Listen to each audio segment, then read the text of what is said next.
ओम शांति। दुनिया में, संसार में ऐसे लोग, ऐसी महान शख्सियतें हुई हैं जिनका जीवन ही एक प्रेरणा बन जाता है। ऐसी एक महान शख्सियत हमारे साथ मौजूद हैं सुदेश दीदी जी, जो कि ब्रह्मा कुमारीज के जॉइंट एडमिनिस्ट्रेटिव हेड हैं और यूरोप के डायरेक्टर हैं और माउंट आबू स्थित ज्ञान सरोवर के भी डायरेक्टर हैं। दीदी जी, स्वागत आपका। दीदी जी, जैसे आपने साकार बाबा की बहुत पालना ली है, तो हमें साकार बाबा के अनुभव हमारे साथ साझे कीजिए। कि साकार बाबा के नेचुरल संस्कार थे। ये भावना थी कि विश्व में माताओं की महिमा जो आदि सनातन में थी, धर्म में, वो अभी महिमा रही नहीं है, वैल्यू नहीं है। तो ब्रह्मा बाबा ने ये माताओं को बहुत आगे बढ़ाया, माताओं को, कन्याओं को। उनके विचार से ये था कि 50% of energy of this world नहीं यूज हो रही है, क्योंकि माताओं को कोई विशेष अधिकार नहीं और उनको हमेशा पीछे रखा जाता है। परंतु माताओं में तो आत्मा है ना, तो उनका भाव हमेशा ये रहता था कि आत्मिक स्वरूप में सब एक दो को देखे।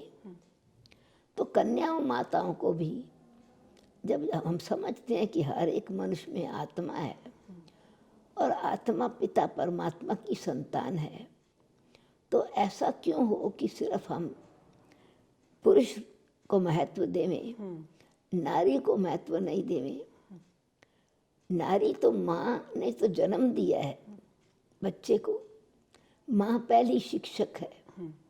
तो जो शिक्षा स्वमान से अपने आत्मिक स्थिति में स्थित होकर माँ बच्चे को देगी, वो फिर बच्चे दूसरों को दे सकेंगे।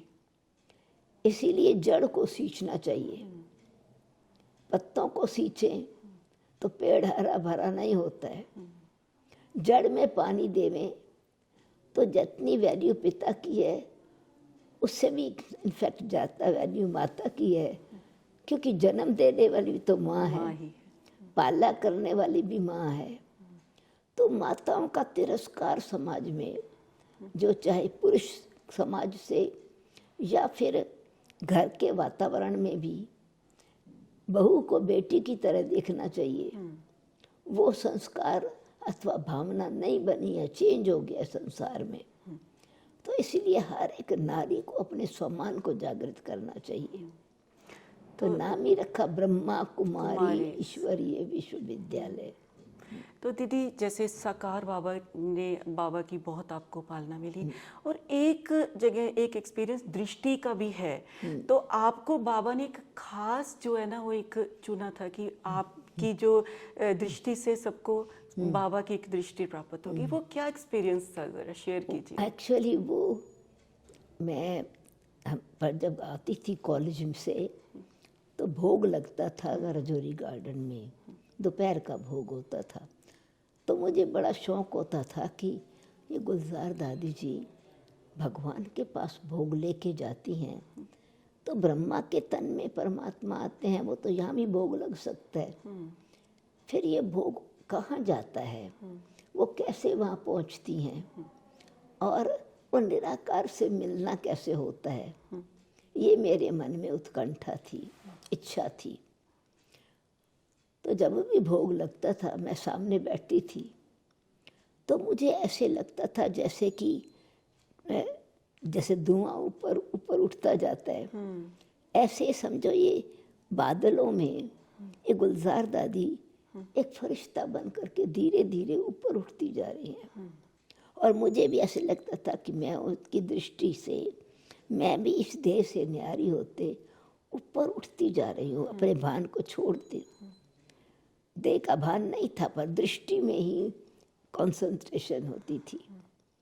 3 गीत बजते थे। एक गीत था चल उड़ जा रे पंछी, कि अब ये देश हुआ बेगाना, 2 साइड उसके। तो ऐसा लगता था कि यानी धीरे धीरे पतंग ऊपर खींच रही है, डोरी मेरी ऊपर, जैसे मैं पतंग और डोरी बाबा मेरे ऊपर खींच रहे। तीसरा गीत बजता था धरती को आकाश पुकारे, आजा आजा प्रेम दुआरे, आना ही होगा। तो वो गीत जब बजता था तो गुलजार दादी एकदम झटका उनको लगता था। मुझे भी कंसंट्रेशन होती थी बिल्कुल उनकी दृष्टि में, तो झटका लगता था। पर वो झटका लगता था, वो ऊपर चली जाती थी, मैं फिर नीचे आ जाती थी। अच्छा। फिर मुझे लगता था कि मैं तो यहीं बैठी हूँ। वो आधे रास्ते से मैं कैसे वापस आ गई। हर बार यही होता था कि मैं ऊपर कहाँ जाती हैं ये, क्या बाबा को कैसे देखती हैं, बाबा की दृष्टि कैसे मैं लेती हैं, वो भोग स्वीकार कराती हैं, तो बाबा उस समय बाबा का रूप क्या दिखाई देता है। परंतु वो अनुभव इच्छा ही रह गई, अनुभव नहीं था। फिर जब मैं माउंट आबू में गई तो एक दिन बाबा से, हमेशा वहाँ तो छोटा परिवार था, जल्दी बाबा के कमरे में कब भी चले जाओ बच्चों की तरह। तो रात को गुड नाइट करने गई बाबा के पास। तो जब पार्टी आती थी मधुबन में तो बाबा माँ की तरह बड़ा ध्यान रखते थे।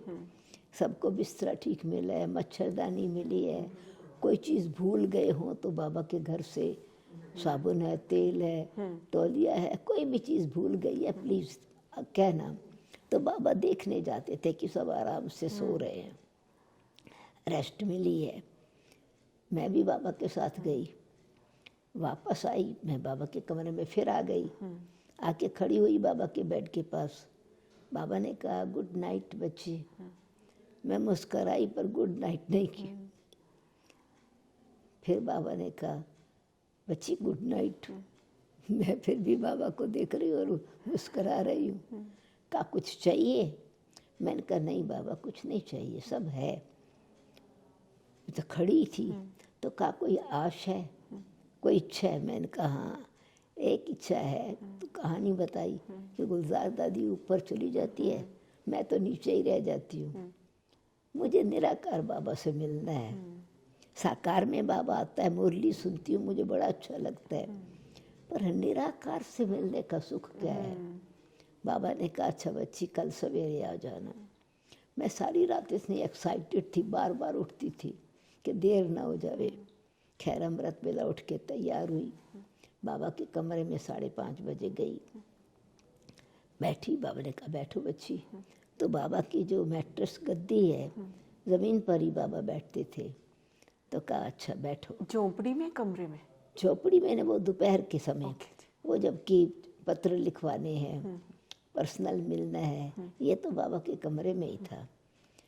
तो बाबा ने दृष्टि दी, पर बाबा की दृष्टि से मुझे ऐसा लगा जैसे कि इस कमरे में जैसे कि सूर्य चढ़ता है तो थोड़ा गोल्डन रेड कलर आसपास होता है। तो कमरे का वातावरण बहुत ऐसा लगा जैसे कि ये स्पेशल एटमॉस्फियर है। फिर बाबा की दृष्टि से ऐसा लगा यहाँ मस्तक में बहुत लाइट है, गोल्डन रेड लाइट, और बाबा की दृष्टि जैसे कि मैग्नेट कोई चीज़ को खींचता है। ऐसे मुझे लगा कि मैं बाबा की दृष्टि में बैठी हूँ। और मुझे वो शब्द याद आए, बाबा ने कहा बच्ची तुम मेरे नैनों के नूर हो। आत्मा को प्यार से बाबा कहते थे तुमको नैनों में बिठा के ले जाऊंगा। तो मैंने सोचा मैं बाबा के नैनों में है ना, तो जैसे छोटा बच्चा माँ की गोद में माँ को देखता है, अपना फोटो देखता है तो उंगली डाल के देखता है। तो मुझे ऐसे लगा कि मैं यहाँ बाबा के नैनों में बैठी हूँ, मैं बाबा के नैनों की नूर हूँ, बाबा नैनों से ले जाएंगे पार। वो तो बाबा ने इतनी प्यारी दृष्टि दी जो मुझे लगा कि मुझे तो ये तो निराकार की दृष्टि मुझे यहाँ ही मिल रही है।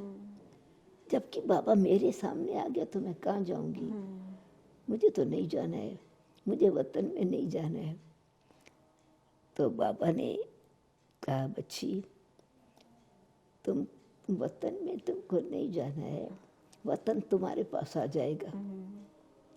और जो दृष्टि तुमको मिली है, यही दृष्टि का अनुभव अनेकों को होगा। तो वो मुझे ऐसा जैसे वरदान मिला, इतनी आनंद की फीलिंग हुई।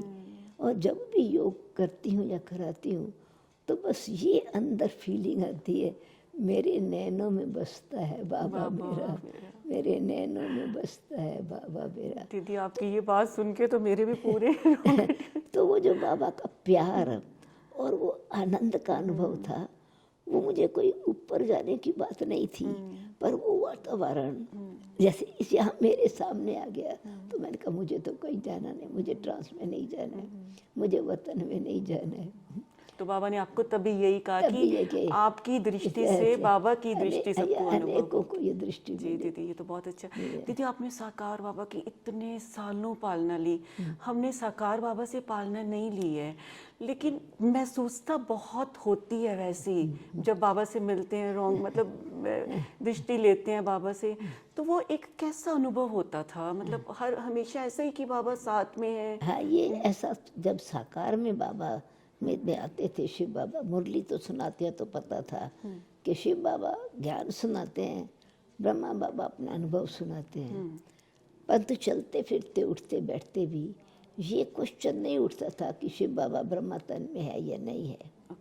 बिल्कुल वही प्यार का, शक्ति का अनुभव बहुत अच्छा होता था। और बाबा बड़ा उत्साह दिलाते थे।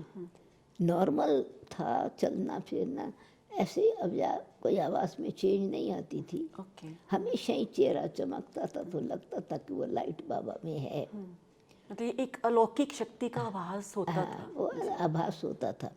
और वास्तव में रियल मिलना जो है, वो तो अब भी भले साकार बाबा से नहीं मिल रहे, साकार रूप से नहीं मिल रहे, पर जो बाबा की मुरली है वो बाबा को साकार, निराकार को साकार में ले आती है। और उस काबू भी पढ़ने से, उसी भावना से पढ़ने से बुद्धि खुलती है, हृदय में आनंद का अनुभव होता है, बहुत प्रेम की फीलिंग लहर आती है। दीदी वो हम सब फील करते हैं। हाँ, तो यही बाबा से साकार की पालना है ना। यही बाबा ने जो अपना जीवन बना करके अनेकों का जीवन बनाया, एक शक्ति भरी, सेल्फ रिस्पेक्ट क्रिएट किया। बच्ची जो काम बाबा नहीं करते ना, तुम कर सकती हो।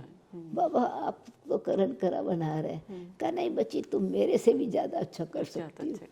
तो दीदी एक क्वेश्चन और मैं पूछना चाहूँगी, जैसे आपकी दिनचर्या सुबह शुरू होती है अर्ली, जैसे आप बेतेला 3 बजे से और रात तक, इतना आप अभी आपकी एज भी 82 ईयर्स है, आप अकेले भी सफ़र करते हो, मुझे पता लगा आप दुबई से अकेले ही अभी तक ट्रैवल करते हो। क्या एनर्जी आपको चला रही है इतना काम? क्योंकि अगर लौकिक में कहें तो 82 ईयर्स एक बहुत एक अच्छी उम्र होती है, और सब तो चार पे भी बैठ जाते हैं। क्या एनर्जी आपको, क्या फोर्स चला रही है? तो यही है कि बाबा करण करवनहार बाबा कार्य करा रहा है, तो शक्ति भी वही दे रहे हैं, हिम्मत भी वही दे रहे हैं, क्योंकि उसका कार्य है। ये तो समाज सेवा है जिसमें तो दुआएं भरी हुई है, तो कभी थकावट नहीं होती, कभी भी थकावट नहीं हुई है। ऐसे ही लगा जैसे वो हमें, मुझे हमेशा लगता है मैं उनकी कठपुतली हूँ, डोरी उनके हाथ में है, चलाने वाला चला रहा है। हाँ, चलाने वाला चला रहा है। दीदी एक और जाते जाते क्वेश्चन पूछूंगी आपसे कि एक्यूरेट, जैसे कहते हैं बाबा कहते हैं याद में रहो, तो हमारे सभी दर्शकों को बताइए एक्यूरेट याद क्या है, और क्या कैसे पता चलेगा हमारी एक्यूरेट याद है? क्योंकि अब ये पता है कि एक्यूरेट याद में मैं आत्मा हूँ, और मुझे आत्मा का पिता परमात्मा है, और वो साकार में आकर के हम बच्चों को संपन्न बना रहा है, गुण संपन्न, ज्ञान संपन्न, शक्ति संपन्न, पवित्र बना रहा है, योगी बना रहे हैं।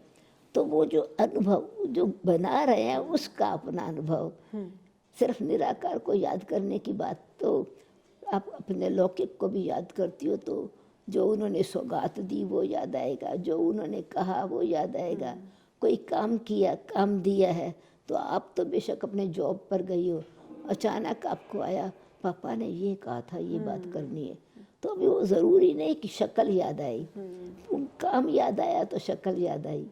तो ऐसे ही बाबा का काम शब्द यही है, हम बच्चे तुमको विश्व का कल्याण करना है, तुमको अपने जीवन से अनेकों की जोत जगानी है। तो बाबा के महावाक्य जो मुरली में है, उसका मुझे वो शब्द याद आते, किसने ये कहा है? बाबा ने कहा है ना। हम बाबा के साथ इस विश्व के सेवाधारी हैं। शिव बाबा कल्याणकारी है, हम शिव शक्तियाँ कल्याणकारी हैं। रियल में बाबा सर्वशक्तिवान है, तो शक्ति हमको दे रहे हैं। तो ये बाबा की शक्ति का आनंद जो है, वो थकावट नहीं कभी महसूस होती। आनंद में आनंद ही है सदा।